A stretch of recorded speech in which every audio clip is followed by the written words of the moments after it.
Thank you. ಈ ಡೋಲ್ ತುಂಬಾ ಸುಂದರವಾಗಿದೆ. ಇದು ನನ್ ಸ್ವಂತ ತಂದಿರೋದು, ಮಾಯ ಹೆಲ್ಪ್ ಇಂದ.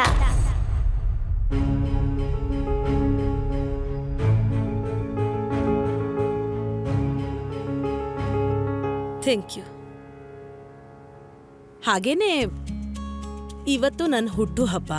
ಮಮ್ಮಿ ಮತ್ತೆ ಪುಟ್ಟಿ ಜೊತೆಗೇನೆ ಇರ್ತಾರೆ ಪೂರ್ತಿ ದಿನ. ನಿಜವಾಗ್ಲಾ?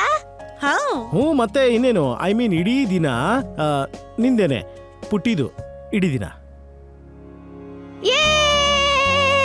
ಸರಿ, ಇವಾಗ ನನ್ ಜೊತೆ ನಿಜವಾದ ಡೋಲ್ ಇರೋವಾಗ ಈ ಡೋಲ್ನ ಅದ್ರ ಮನೆಯಲ್ಲಿ ಇಟ್ಬಿಡೋಣ. ಬಾ ನನ್ ಪುಟ್ಟು ಬಂಗಾರಿ. ಹಾ, ಇದ್ ಯಾವಾಗ ಯೂಸ್ ಆಗುತ್ತೆ ಅಂದ್ರೆ ನಾನು ಇಲ್ದೇ ಇದ್ದಾಗ.